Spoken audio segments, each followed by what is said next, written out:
Los arroyos, las montañas, los montes, las colinas son testigos de que unos hombres le hablaron a Dios nuestro Señor con el santo nombre de ¡Viva Cristo Rey y viva Santa María de Guadalupe!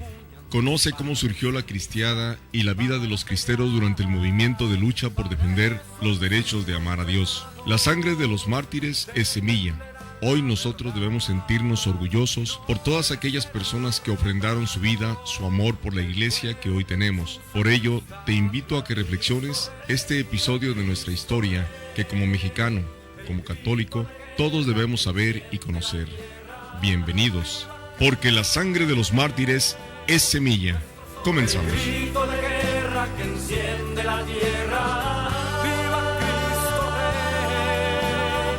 Nuestro soberano Señor, nuestro capitán y campeón, pelear por él. ¿Qué tal? Bienvenidos una vez más a este programa de la sangre de los mártires es semilla, un programa a cargo del Movimiento Católico Nacional Cristo Rey, del cual orgullosamente desde hace ya varios años soy miembro activo.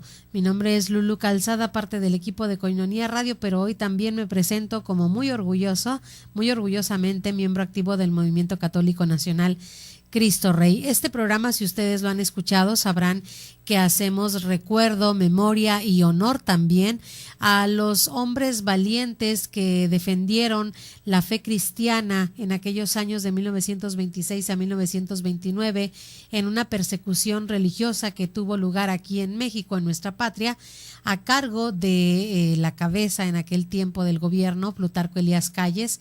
Y hubo gente, obviamente, que se sintió agredida y se sintió ofendida de que ya no le permitieran realizar el culto, de que ya no se le permitiera también la administración de los sacramentos, en el caso de los sacerdotes y en el caso de los fieles, recibir estos sacramentos.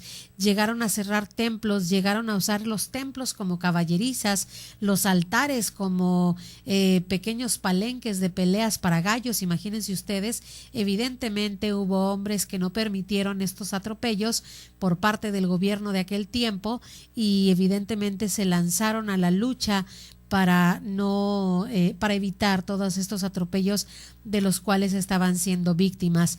Muchos de ellos ciertamente se levantaron en armas, otros tantos hicieron una lucha pacífica. Todos ellos ahora los conocemos como santos, están reconocidos como santos dentro de la Iglesia Católica, y otros tantos pues son ahora beatos, de los cuales también tenemos recuerdo de ellos. La persecución religiosa de Calles fue de los años 1924 a 1929. Y pues bueno, para hacer un poco de historia, después de la presidencia de Juárez de 1855 a 1872, México fue gobernado pues casi siempre, como hemos visto, por generales: el general Porfirio Díaz, el general Huerta, posteriormente el general Carranza, el general Obregón, y ahora, después de él, pues de forma aún mucho más brutal, va a ser gobernado por el general Plutarco Elías Calles entre los años 1924, como ya decía, a 1929, reformando así el Código Penal, la Ley de Calles de 1926, es decir, que él empieza a expulsar a los sacerdotes extranjeros, sanciona con multas y prisiones a quienes den enseñanza religiosa o establezcan escuelas primarias o visiten como clérigo o religioso, o que se reúnan simplemente como parte de una congregación religiosa o se reúnan para alguna asamblea religiosa. También él introduce algunas sanciones a los religiosos y a toda aquella persona que realice actos de culto fuera de los templos. Esta fue la razón por la que en muchas casas clandestinamente se celebraban las Eucaristías, clandestinamente se hacía el rezo del Santo Rosario, e incluso clandestinamente se administraban los sacramentos como el bautismo, la confirmación y el matrimonio, repitiendo pues también Plutarco Elías Calles muchos trucos de los tiempos del mismo Juárez. También ahora desde la Secretaría del Gobierno callista se hace el pues bastante ridículo, un intento de crear una iglesia cismática, una iglesia cismática mexicana, esta vez en torno a un precario patriarca Pérez, que finalmente murió en comunión con la iglesia. Se arrepiente y hace una confesión pública de ser miembro él pues de la Iglesia Católica. Los gobernadores de los diversos estados rivalizan en celo persecutorio, y pues es así como en Tabasco uno de los generales también pues exige a los sacerdotes que se casen. Pues también es una exigencia un tanto ridícula, puesto que él no tiene ningún valor moral sobre ellos para exigirles que se casen y que ejerzan un ministerio como sacerdotes si quieren, pero casados, que no haya ningún voto de castidad o de permanecer célibes. Entonces, pues bueno, bajo estas cuestiones hubo mucha tendencia hacia el maltrato y el acoso a los mismos sacerdotes y a las mismas personas del clero. Hay una sanción de culto, y esta se da un día 31 de julio de 1926. Los obispos mexicanos, en una enérgica carta pastoral, esta enviada un 25 de julio de 1926, protestan unánimes manifestando su decisión de trabajar para que este decreto y los artículos antirreligiosos de la Constitución sean reformados, y no cesaremos hasta verlo conseguido, decían los obispos en esta carta emitida un 25 de julio del año 1926. El presidente Calles responde también fríamente a esta carta: nos hemos limitado a hacer cumplir las leyes que existen, una desde el tiempo de la Reforma, hace ya más de medio siglo, y otra desde 1917. Naturalmente que mi gobierno, así lo escribía Plutarco Elías Calles en aquella carta, naturalmente que mi gobierno no piensa siquiera suavizar las reformas y adiciones al Código Penal. Era esta la tolerancia de los liberales frente pues al fanatismo que supuestamente, decían ellos, los católicos éramos unos fanáticos. Ellos pedían a los católicos solamente que obedecieran las leyes y que guardáramos silencio para que esto no se levantara a más. A los pocos días, un 31 de julio, y previa consulta de la Santa Sede, el episcopado ordena la suspensión de culto público en toda la República. Inmediatamente una docena de obispos, entre ellos el arzobispo de México, son sacados bruscamente de sus sedes y sin juicio previo son expulsados del país. Imagínense ustedes, la casa, nuestro país en este caso, se queda sin padre, se queda sin sus seguidores, sin sus pastores. Es de suponer que los callistas habrían acogido esta suspensión de culto religioso con mucha frialdad e incluso con una cierta satisfacción. Ellos no se esperaban, como tampoco la mayoría de los obispos, la reacción del pueblo cristiano al quedar privado de la Eucaristía, principalmente de los sacramentos, y ver los altares sin manteles y los sagrarios vacíos con la puertecilla abierta. Pues qué dolor si nosotros que estamos que de pronto pasamos en los momentos de Cuaresma, este viernes santo en el que los sagrarios se quedan vacíos, tenemos un sentimiento como de soledad, de sosiego, de añoranza. Pues imagínense ustedes estos cristeros habiendo pasado tanto tiempo con los sagrarios abiertos, sin Jesús presente y sin vivir, por supuesto, la Eucaristía. Hubo muchos cristeros que con fuerte elocuencia invitaban al pueblo a levantarse, insisto, no en armas. Había una lucha pacífica, una lucha en la que se pretendía el diálogo. Sin embargo, sí hubo algunos otros que se levantaron en armas y pues también hicieron barbaries aprovechándose de esta situación. Eso es innegable. Sin embargo, la Iglesia ha honrado y ha venerado a aquellos que lo hicieron de manera muy pacífica.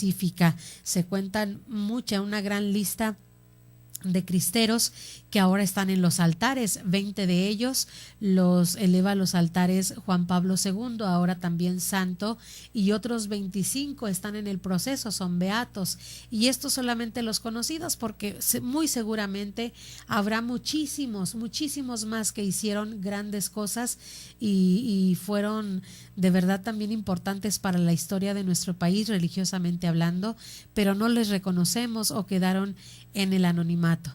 Pues bueno, el pueblo estaba de luto, se acabó la alegría, ya no había bienestar, no había tranquilidad, el corazón se sentía oprimido, y para completar todo esto se prohibió también, el gobierno lo prohibió, la reunión en la calle, como suele suceder, para que una persona u otra pudieran conversar incluso de cuestiones de culto, de devoción, de manera que pues algo muy lamentable. Vamos a continuar platicándoles un poco más acerca de esta persecución religiosa en México entre los años 1926-1929, un poco también del papel de la mujer en esta persecución religiosa, y por supuesto conoceremos en una cápsula sobre este hermoso santuario que se está haciendo en la ciudad de Guadalajara para rendirle precisamente la devoción y el honor que se merecen a estos santos que dieron su vida por la causa de Cristo a través del martirio en esta persecución religiosa en México. Sencillamente estamos contando hechos históricos que no se pueden dejar a un lado en la historia de México, y uno de ellos es pues la persecución religiosa. Regresamos después de la pausa, quédense con nosotros, tenemos mucho más que compartir con ustedes. El martirio es el supremo testimonio de la verdad, de la fe, designa un testimonio que llegue hasta la muerte. Después del corte regresamos con más en La sangre de los mártires es semilla.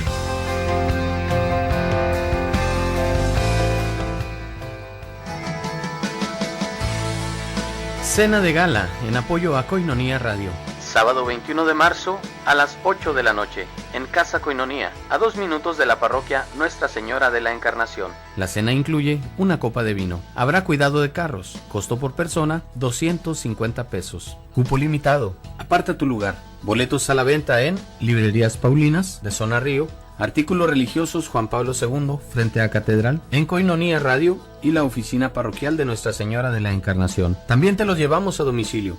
Llámanos 608-3652 y al celular 664-399-2170 con Javier Moriel. Aparta tu lugar. No pierdas esta oportunidad de apoyar la evangelización. Koinonia Radio, la radio de la Arquidiócesis, invita.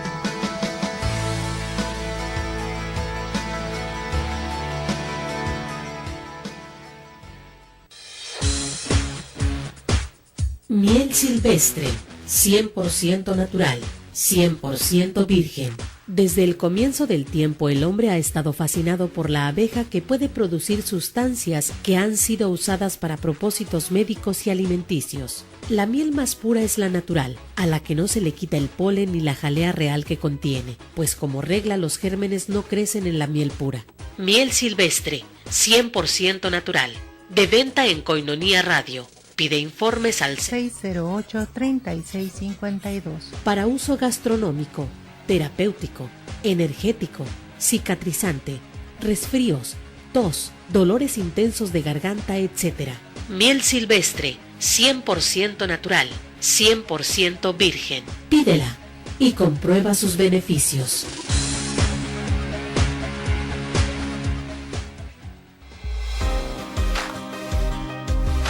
Club Campestre Jacume te ofrece lotes de 1000 metros cuadrados al noreste del municipio de Tecate. Excelente ubicación, cerca de El Hongo, terrenos planos, una oportunidad única, colindan con Estados Unidos. Acceso pavimentado a 11 kilómetros de la carretera Tecate-Mexicali. Cómodos planes de pago.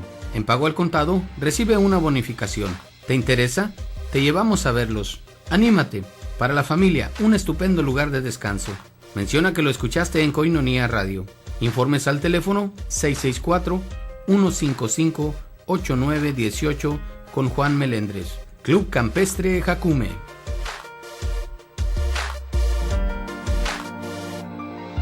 Uno, dos, 3, 50. Así de sencillo es ayudar a sostener la evangelización. Koinonia Radio, alzando la voz para evangelizar. 3.50 pesos al día. Para nosotros hacen la diferencia. 1, 2, 3, 50.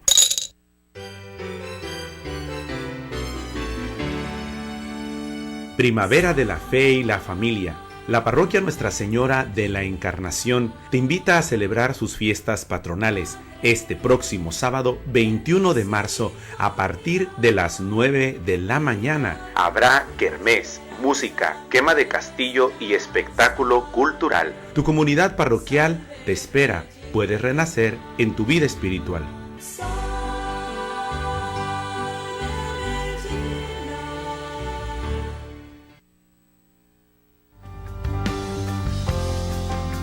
El mártir da testimonio de Cristo, muerto y resucitado, el cual está unido por la caridad. El programa La Sangre de los Mártires es Semilla está de regreso. Continuamos.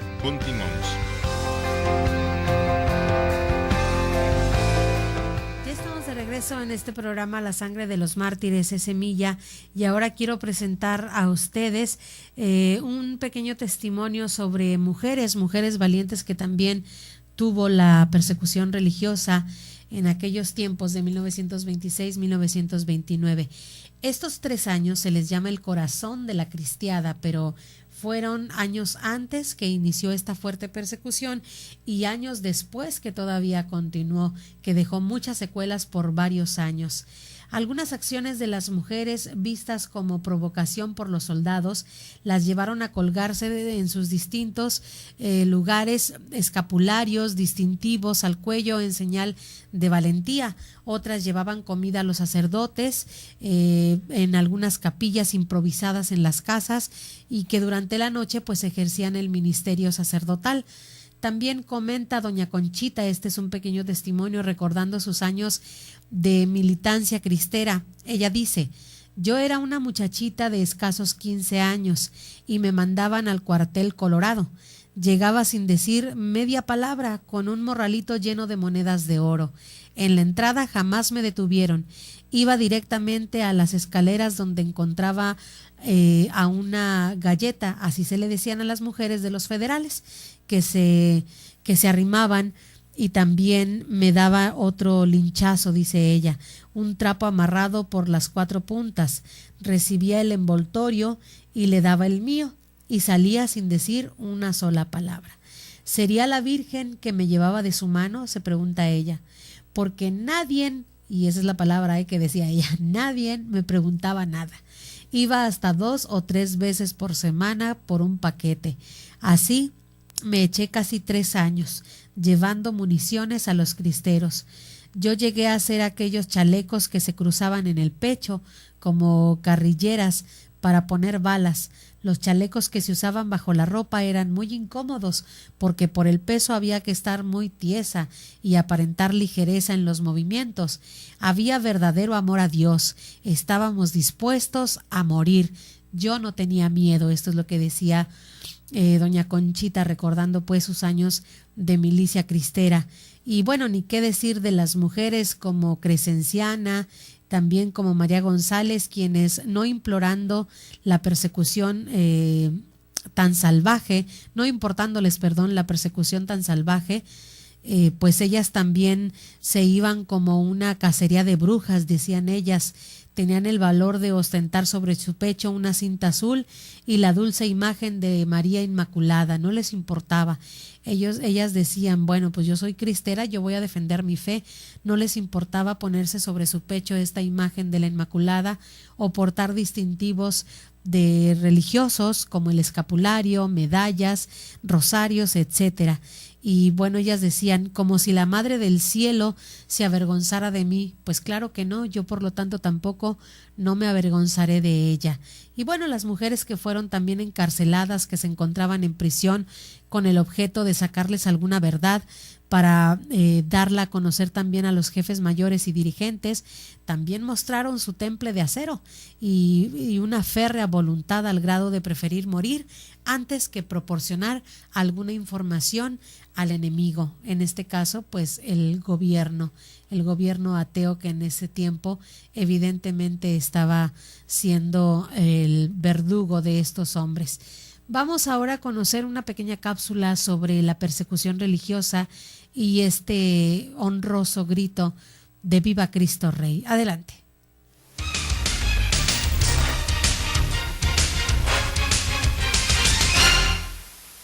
Desde el 11 de abril de 1950, con la bendición del Santo Padre Pío XII, miles de peregrinos llegan hasta la montaña de Cristo Rey, a los pies de la gran imagen de 20 metros de altura, para orar allí por la paz en México y también por la paz en el mundo.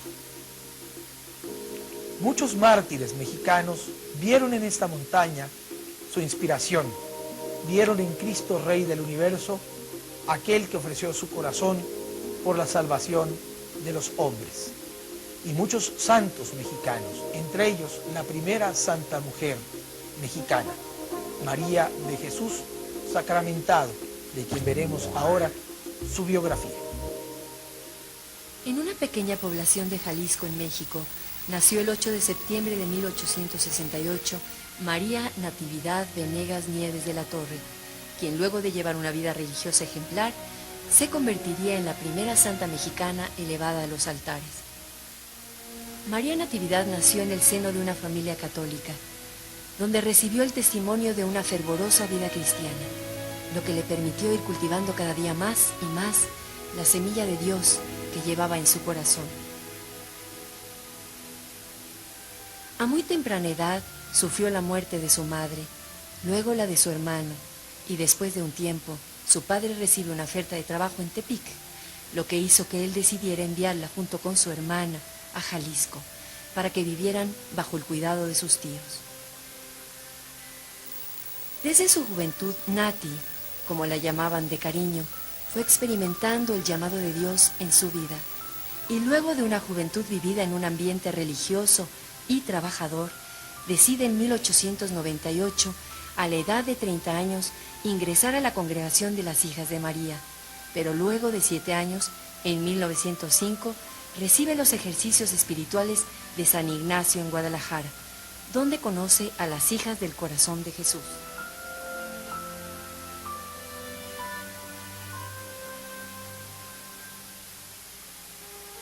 Esta comunidad nació gracias a la generosidad de un grupo de señoras quienes veían la necesidad de crear un hospital en Guadalajara en donde se pudiera atender dignamente las necesidades de los más débiles y enfermos, quienes morían a causa de enfermedades sencillas.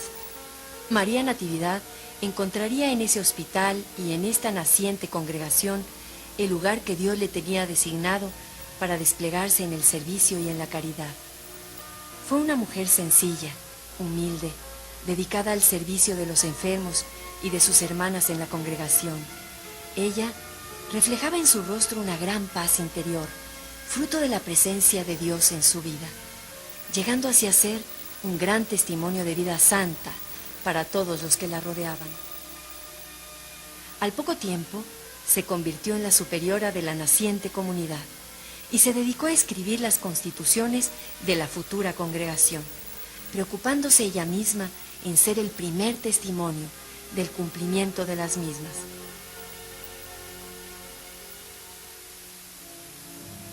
Por esa misma época, se desata en México una gran persecución hacia los cristianos, ordenada por el entonces presidente Plutarco Elías Calles, lo que hizo que muchos hombres y mujeres de México dieran su vida por amor al Señor y a la Iglesia Católica.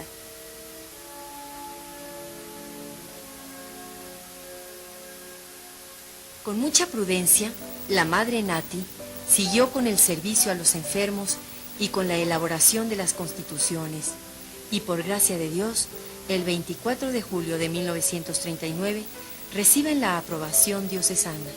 Esto permite que 9 hermanas realicen su profesión perpetua, y allí la madre Nati asume el nombre de María de Jesús Sacramentado, expresando así su gran amor y devoción por la presencia real de Jesús en la Eucaristía.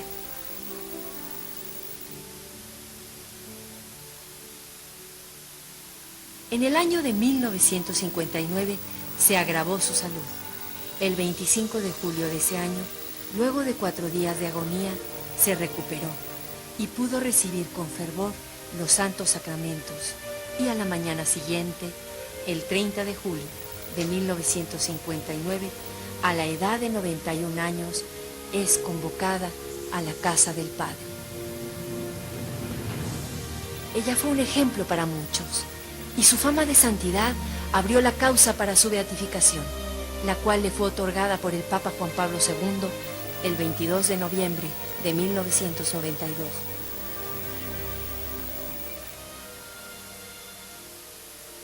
Un hombre sencillo sería el protagonista del milagro con el cual María de Jesús sacramentado llegaría a los altares. Luego de una extraña enfermedad que lo llevó a la sala de operaciones, sin explicación alguna falleció. Fue declarado muerto por 12 minutos y luego de que le fueran impuestos en su pecho las reliquias de la santa, recobró sus signos vitales. Después de las investigaciones del Vaticano y de confirmar el milagro, fue canonizada el 21 de mayo del 2000 por el siervo de Dios, su santidad Juan Pablo II.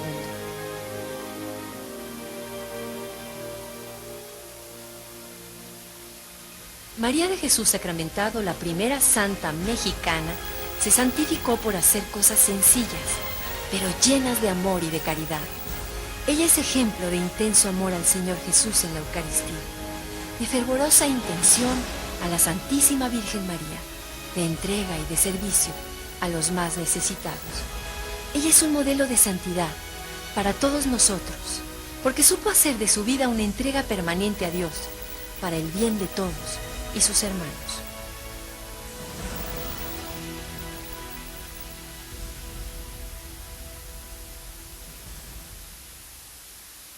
Hasta ahora México ha sido el gigante callado del catolicismo.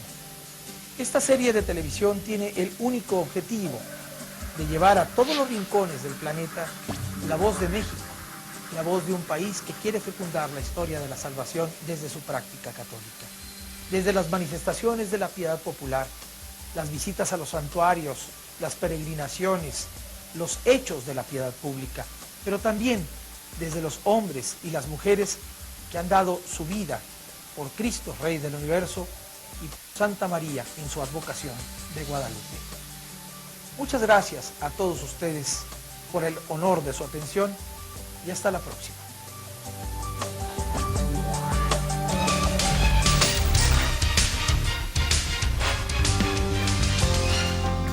El martirio es el supremo testimonio de la verdad, de la fe, designa un testimonio que llegue hasta la muerte.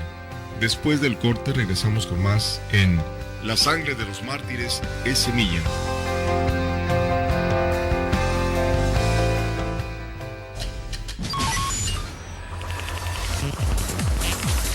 Koinonia Radio Cultural, una opción diferente en la radio. Hace posible la libre expresión a través de la cultura.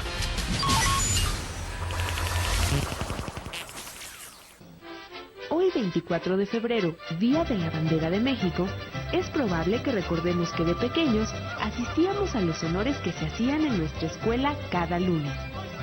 Pero, ¿sabes desde hace cuánto México tiene una bandera? ¿O cuántas banderas han habido y desde cuándo está la actual bandera? La mayoría de los historiadores concuerdan que nuestra primera bandera fue la que el cura Hidalgo utilizó cuando inició el movimiento de independencia, el cual era un estandarte de la Virgen de Guadalupe.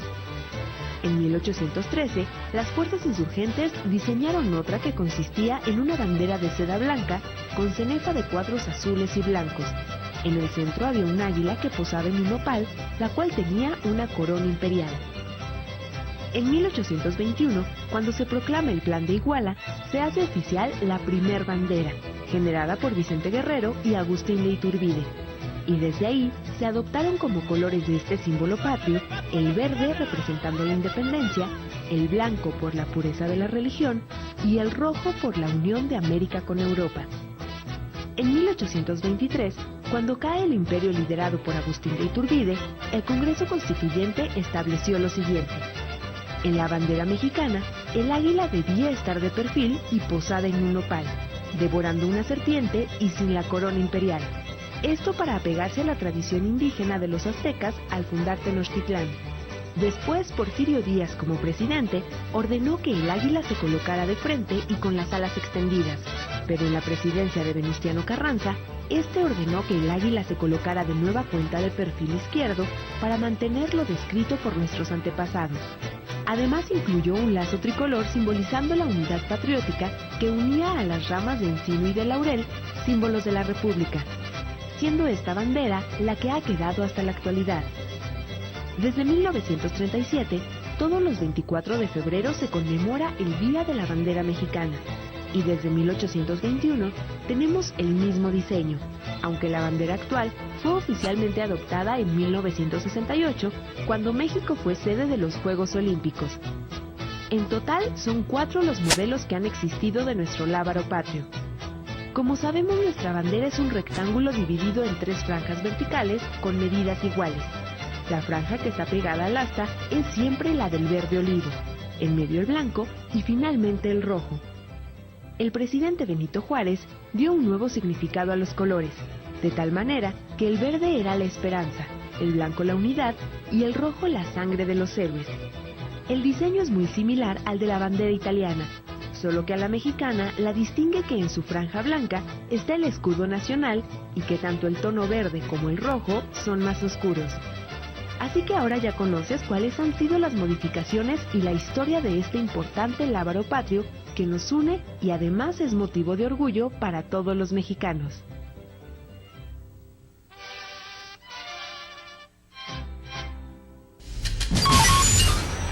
Koinonia Radio Cultural, la radio de la Arquidiócesis de Tijuana.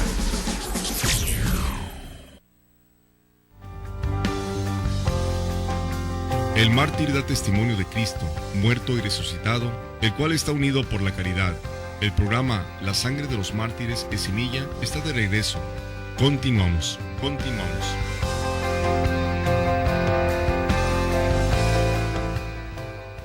Estamos de regreso en este bloque de La Sangre de los Mártires de Semilla y ahora quiero compartir con ustedes sobre mujeres religiosas también que dieron testimonio y fueron testigos de toda esta brutal situación que estaba viviendo el país.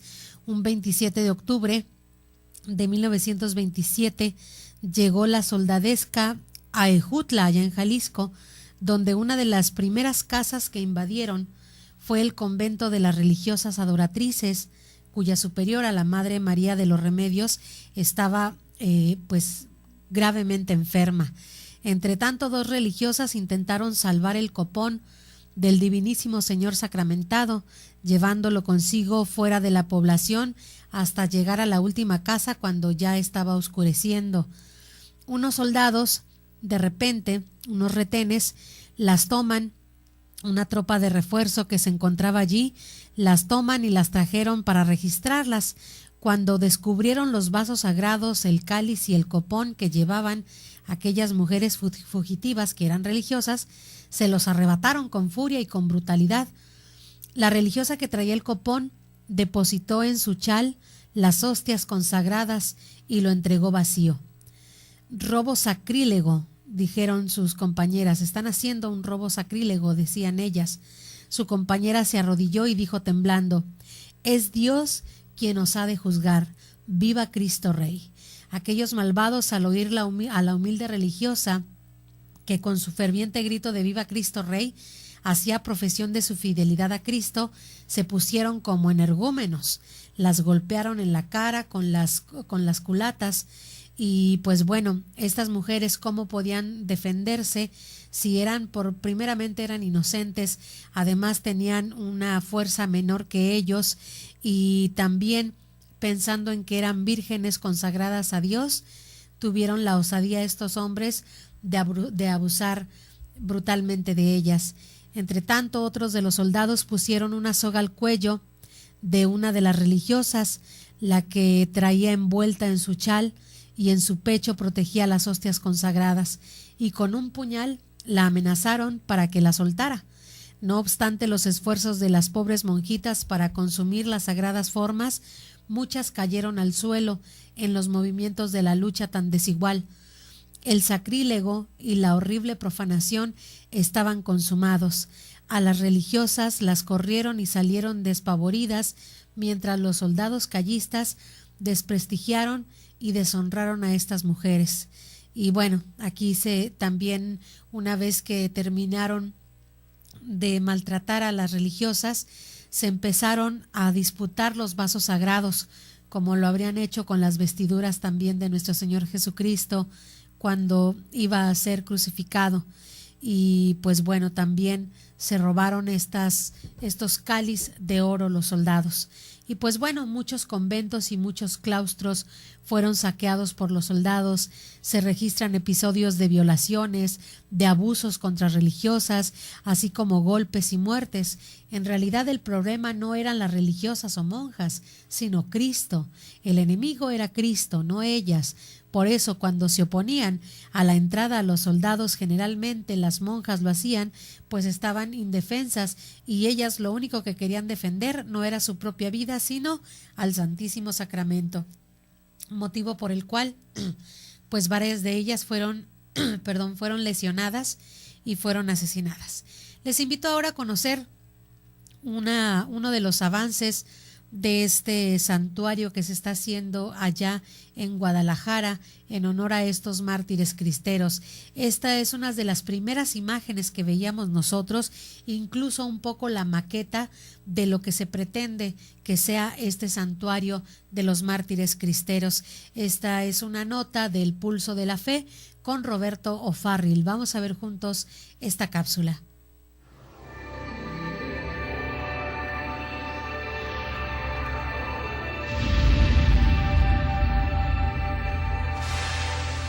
Le saludo agradecido por el favor de su atención y le platico que en la ciudad de Guadalajara, en el Cerro del Tesoro, se está construyendo la iglesia más grande de México, el Santuario de los Mártires de Cristo, que tendrá capacidad ya con el atrio para más de 40,000 personas.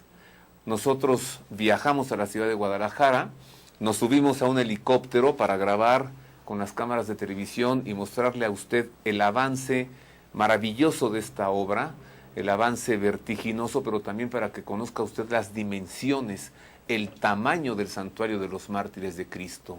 No solamente grabamos las imágenes desde el helicóptero, sino que también estuvimos en tierra allí, cerca del edificio que se está construyendo, y además buscamos al arzobispo de Guadalajara, el cardenal Juan Sandoval Íñiguez. Hablamos con él, lo entrevistamos, también buscamos al ingeniero que está llevando toda la obra y al arquitecto autor del proyecto. Todo esto lo entregamos enseguida en esta nota para que conozca el Santuario de los Mártires de Cristo en Guadalajara, Jalisco.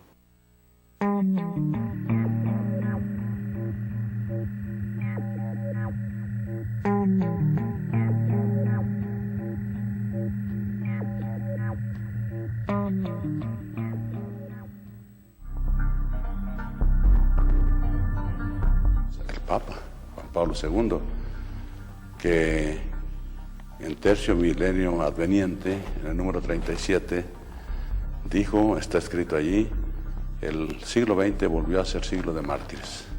Y siempre que leo yo ese pedazo, digo, aquí, en México. Para mí es un privilegio que tengamos la suerte de realizar este proyecto del santuario. Un gran reto de construcción, un gran reto de ingeniería mexicana, porque está principalmente integrado el equipo de trabajo que me honro en coordinar por ingenieros y arquitectos mexicanos que ponen lo mejor de sí para lograr la realización de esta obra.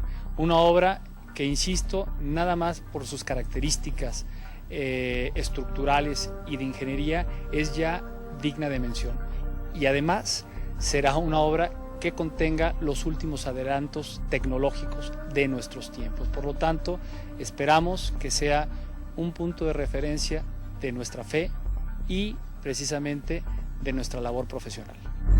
Primero se busca el reino de Dios y después la añadidura, ¿verdad? Y el reino de Dios estaba expresado en una necesidad de esta iglesia de Guadalajara y en la gran necesidad de honrar a nuestros mártires. Y ya pues, la añadidura vendría después y está viniendo, que es la ayuda del Señor, la ayuda económica a través del buen pueblo católico.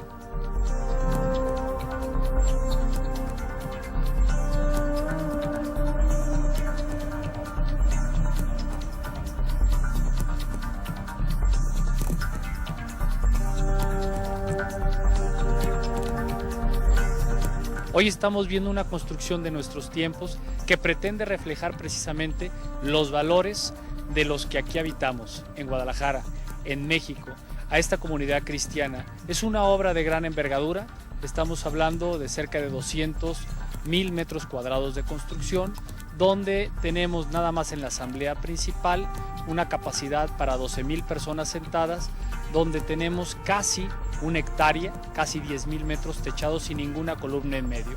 Estamos hablando que el Santuario de los Mártires tendrá un atrio para una capacidad aproximada de 60,000 personas.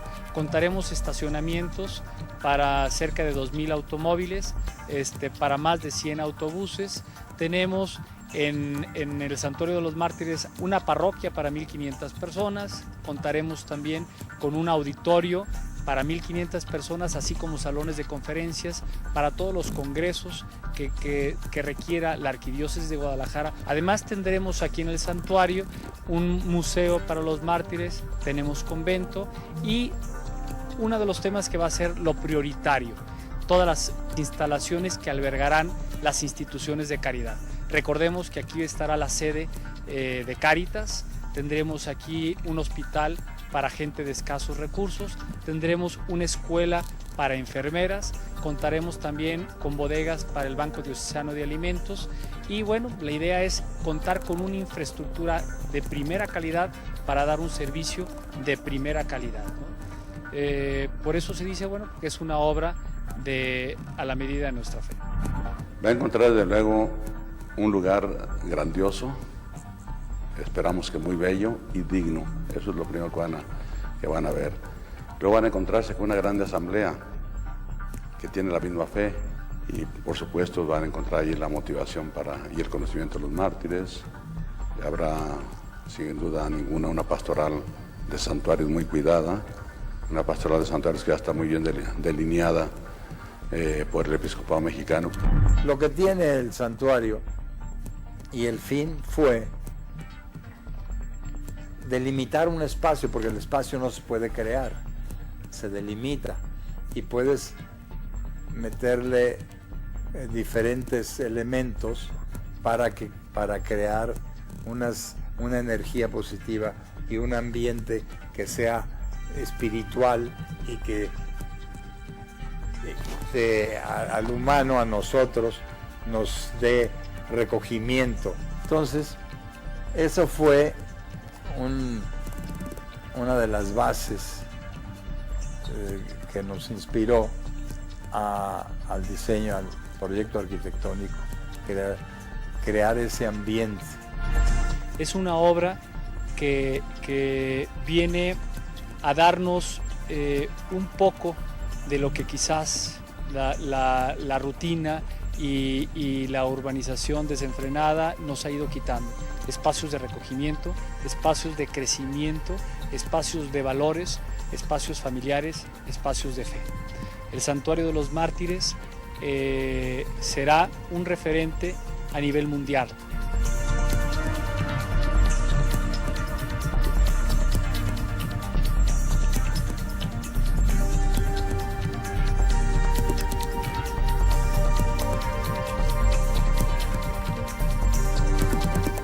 Es que hay dos maneras de ayudar a los pobres: dándoles limosna o creando fuentes de trabajo.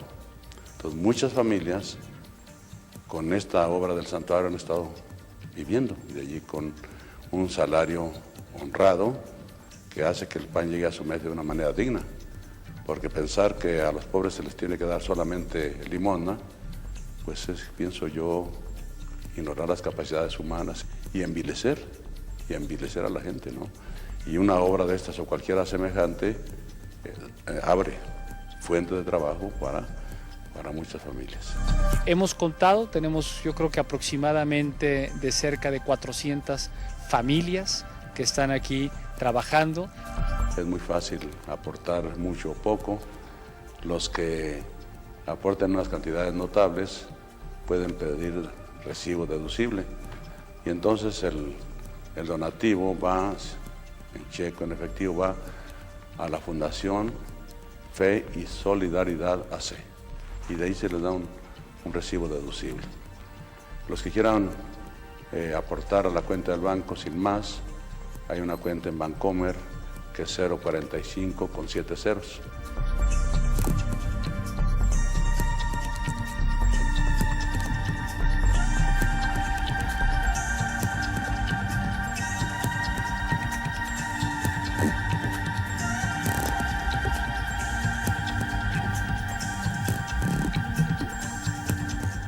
En México actualmente se cuenta con 2 grandes centros de peregrinación nacional. Uno es la Basílica de Guadalupe y el otro es Cristo Rey en el Cerro del Cubilete. Y en la parte que cierra el triángulo perfecto es precisamente el Santuario de los Mártires, que se refiere al hombre.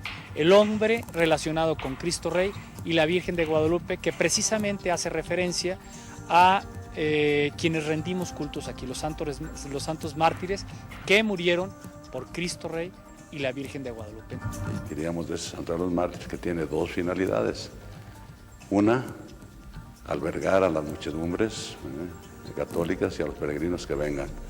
Y la otra, ser un testimonio material pero grandioso de nuestros santos mártires, para que la gente supo que hubo mártires y que tenemos en ellos ejemplo y la necesidad de honrarlos. Él va a ser un símbolo y va a trascender por lo que significa y por lo que representa, por la calidad de construcción, por la localización, por su imagen, por lo que representa para toda la metrópoli de Guadalajara, de la región de Guadalajara. Además será un gran símbolo y una prueba de la gran fe del pueblo mexicano. Es una obra que estoy seguro reflejará para la posteridad lo mejor de nosotros mismos. Es una obra que sin duda traerá grandes bendiciones a nosotros y a las futuras generaciones. Esperamos que esto no nada más sea algo para la gente de Guadalajara, para la gente de Jalisco, sino realmente esto fomente la fe en México y en toda América. Eso es lo que yo quisiera, que fuera un lugar donde la fe, la piedad, la vida cristiana de este pueblo se acreciente. Para mí es un privilegio y una gracia de Dios el participar en este proyecto. Y es un gran compromiso con él mismo y con toda la comunidad. Es una obra del pueblo creyente, exactamente.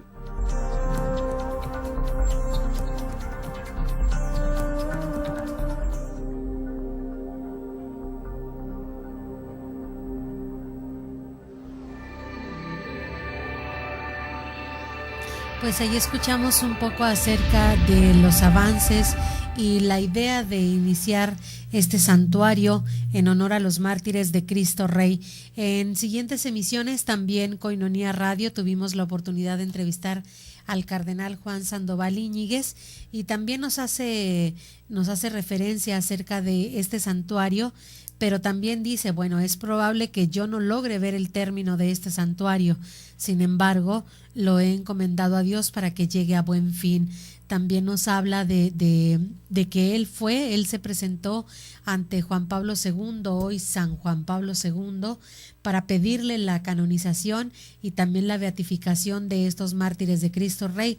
Recordemos que son 20 los que ya están canonizados y hay 25 beatos, y fue precisamente el cardenal Íñiguez quien inicia todo este proceso, y también nos hace referencia del proceso que también inició él, pero que ya no le corresponde, ya le corresponderá al nuevo obispo y arzobispo de Guadalajara, continuar con esta labor de la situación del cardenal Posadas, que también lo inició Juan Sandoval Íñiguez, y le dará paso ya el siguiente obispo, le dará continuidad más bien. Pues bueno, vamos a continuar, nos quedan solamente 4 minutitos antes de retirarnos de este programa de la sangre de los mártires es semilla. Les hablaba acerca de un poco de los testimonios de mujeres consagradas también, que fueron valientes al defender a Cristo, sobre todo en la Eucaristía, que si bien llegaban los soldados y trataban de quitarles de las manos al Santísimo Sacramento, ellas trataban de consumirlo lo más que podían. Sin embargo, pues habrá algunas pequeñas hostias consagradas que caían al suelo, y pues ya no podían ellas más con su dolor. En general, el sentimiento religioso está muy arraigado en las familias mexicanas también, dando lugar a diversas organizaciones de acuerdo a los gustos y necesidades de cada grupo, llámese familia, llámese juvenil, para adultos, para niños.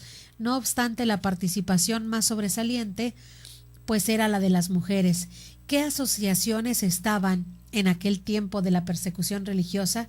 Bueno, pues algunas de las más importantes son la vela perpetua del Augusto Señor Sacramentado, esta era para hombres y mujeres, el apostolado de la oración y guardia de honor de Corazón de Jesús, la cofradía del Divino Rostro, las damas de Nuestra Señora de Guadalupe, la conferencia de San Vicente de Paúl, que también era para puras mujeres, el culto del Señor San José, la conferencia de Nuestra Señora del Refugio, órdenes terciarias de San Francisco de la Merced, órdenes terceras también de la Virgen del Carmen, la propagación de la fe, la unión de damas católicas, obviamente de puras mujeres. Además, expresamente para los tiempos de la cristiada, se crearon muchas ligas, uniones o asociaciones, entre ellas la ACJM, que de hecho Tijuana tiene todavía algunas participantes de esta asociación, que significa Asociación Católica de la Juventud Mexicana. También estaba la LDLR, que es la Liga Defensora de la Libertad Religiosa. De esta Liga Defensora de la Libertad Religiosa pertenecían, por ejemplo, el padre Miguel Agustín Pro Juárez, su hermano Humberto Pro Juárez, también asistía a esta Liga de la Defensa de la Libertad Religiosa, Anacleto González Flores, y también algunos otros laicos, sus compañeros de martirio también estuvieron ahí. También existió otra liga que era la UP, esta es la Unión Popular, la BB, que eran las Brigadas Femeninas de Santa Juana de Arco, esta también por puras mujeres, y también algunas otras asociaciones como Casas Amigas de la Obrera y la Asociación de Hijas de María Inmaculada.